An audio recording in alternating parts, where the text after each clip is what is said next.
आज कोई नमस्कार नमस्कार कुछ नहीं, कोई नमस्कार नहीं, कोई चमत्कार नहीं। दिलों में रहता हूँ, धड़कनें थमा देता हूँ। दिलों में रहता हूँ, धड़कनें थमा देता हूँ। मैं भी एक शिक्षक हूँ, वजूद की धज्जियाँ उड़ा देता हूँ। सुन ले ये बात सरकार, क्योंकि सरकार के कान पे जूं तक नहीं रेंग रही है। हज़ारों बच्चे आंदोलन कर रहे हैं, बोल रहे हैं कि हमको जॉब दो, भर्ती दो पुलिस की। कोई कुछ नहीं कर रहा है, कोई उसका रिप्लाई नहीं है। क्या लगा रखा है आप लोगों ने आखिर? ये इस तरीके से शासन चलता है? इस तरीके से हमारा देश आगे बढ़ेगा? आप बोलते हो मध्य प्रदेश को आगे ले जाएंगे, आप इस तरीके से आगे लेके जाएंगे जहां पे पिछले 3 साल से वैकेंसी नहीं आई है। और एक बात मैं पहले स्पष्ट कर दूं कि जो बात आज मैं कह रहा हूं, ये बात मेरी नहीं है, ये सारे बच्चों के दिल की बात है जो मैं आपके सामने रख रहा हूं। और ये बात किसी कोचिंग या किसी राजनीतिक पार्टी के आधार पर मैं नहीं रख रहा हूं, ये बात मेरे निजी आधार पर ही है। तो इस बात को आप ध्यान से सुनिए। ये बात है, आप एक बात बताइए, 3 साल से वैकेंसी नहीं आई है और उसके बावजूद भी आप वैकेंसी नहीं ला रहे हो। ठीक है, अभी कुछ दिन पहले पता चलता है कि 4269 वैकेंसी आने वाली हैं। बच्चों में एक जोश आ जाता है, बच्चे पढ़ना चालू कर देते हैं। फिर धीरे से पता चलता है कि 8-10 महीने कोई वैकेंसी नहीं आएगी। क्यों? क्योंकि कोरोना चल रहा है। तो ऐसे कोरोना चल रहा है, कोरोना में सब कुछ हो रहा है, उपचुनाव हो रहे हैं, रैलियां हो रही हैं, सभाएं हो रही हैं, हज़ारों लोग इकट्ठे हो रहे हैं, लेकिन वैकेंसी नहीं आ सकती। क्यों? क्योंकि भाई आपके चुनाव होने हैं, चुनाव के बाद फिर नहीं आएगी वैकेंसी। मतलब क्या लगा रखा है? आपको पता भी, आपको एहसास है कि बच्चा कितना परेशान है। अभी एक बच्चा मेरे पास फ़ोन करके बोलता है, सर हम तैयारी कर रहे हैं, अब हमारा मन नहीं लग रहा है, हम क्या करें?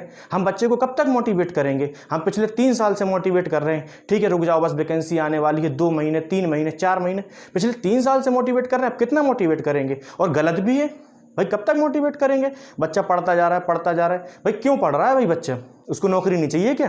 भाई नौकरी के लिए तो पढ़ रहा है कि नहीं पढ़ रहा है? जब आप नौकरी नहीं निकालोगे तो किस लिए वो पढ़ाई कर रहा है? मैं मोटिवेट करता जा रहा हूँ, कहाँ तक मोटिवेट करेंगे?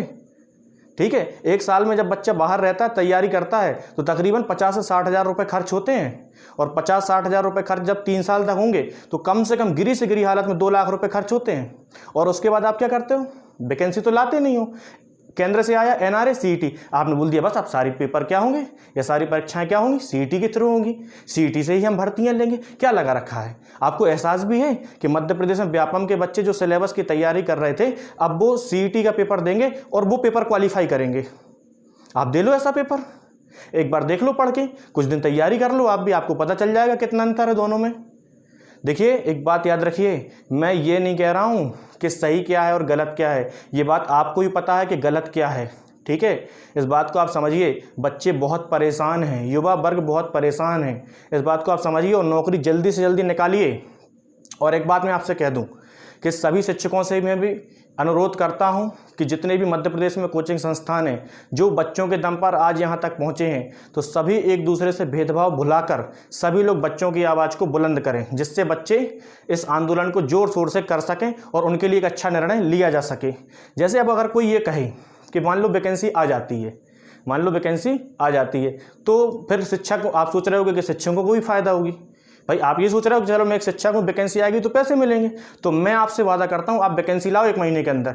मैं सनी साहू मैथ और रीजनिंग पूरी निःशुल्क पढ़ाऊंगा, इसी चैनल पे पढ़ाऊंगा, 1 रुपये भी नहीं लूँगा किसी से। आप वैकेंसी तो लाओ। भाई अगर मेरे पढ़ाने से हज़ारों बच्चे पढ़ते हैं और उनका अगर भविष्य सुरक्षित होता है तो मुझे क्या तकलीफ़ है? भाई पैसा ही हर कुछ नहीं होता, आप भी इंसान हो। भाई आपको एक अच्छा कार्य करने का मौका मिला, मुझे चलो पढ़ाने का मौका मिला, आप मुख्यमंत्री बने हो, आपको बच्चों की वैकेंसी निकालने का मौका मिला। अच्छा काम है, जीवन एक बार मिला है, कर लो।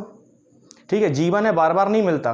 भाई आपको ही पता है कि सही क्या है, गलत क्या है। ठीक है ना, ये सारी बातें मुझे आपसे कहनी थी और मैंने अपनी बात रख दी। आप प्लीज़ इस बात को समझिए, क्योंकि आप बच्चों की तकलीफ को नहीं समझते हैं। मैंने पढ़ा है, मैंने पढ़ाया भी है, मैं पहले स्टूडेंट भी रहा हूँ, अब शिक्षक भी हूँ। मैं बच्चों को जानता हूँ, बच्चे कैसे पढ़ते हैं, उनके माँ बाप मजदूरी से करते हैं, फिर पैसे डालते हैं। कोई किसान का बेटा है, किसानी करके पैसे डालते हैं। आप खुद सोचो, 3 साल से वो तैयारी कर रहे हैं, अब वो कहाँ से नया पैसा लाएंगे, कहाँ से चीज़ें करेंगे? कोरोना काल चल रहा है और मान लो आप पेपर लोगे सीईटी के थ्रू, तो वो तो बच्चे बेरोजगार हो जाएंगे। कितने डिप्रेशन में है वो बच्चे, आप इस बात को समझिए। ये दर्द बहुत ज़्यादा हो रहा है और मैं सभी से बिल्कुल बोल रहा हूँ कि सभी मिलजुल कर इस ट्रेंड को आगे बढ़ाएं। जहाँ भी आपको मौका मिलता है, मैं कहता हूँ एक तो आंदोलन करना चाहिए, ठीक है। लेकिन चलो आंदोलन अगर नहीं कर सकते हैं तो मैं कहता हूं आंदोलन को सपोर्ट करना चाहिए। चलो आप आंदोलन को वहां जाके सपोर्ट भी नहीं कर सकते तो आप जहां हो भाई, जहां भी घर में बैठे हो वहां रहकर भी आप सपोर्ट करो। तो सभी विद्यार्थियों को भी इसमें बढ़ चढ़कर हिस्सा लेना चाहिए और मध्य प्रदेश में वैकेंसी आनी ही चाहिए अब किसी भी हालत में, क्योंकि मध्य प्रदेश का युवा बहुत ज़्यादा परेशान है। इस बात को मुझे कहनी थी, मैंने अपनी बात रख दी, इसके आगे मुझे कुछ नहीं कहना। मुझे उम्मीद है कि ये बात हमारे मुख्यमंत्री जी जल्दी से जल्दी समझेंगे और इस बात को पूरा करेंगे। धन्यवाद। जय हिंद साथियों।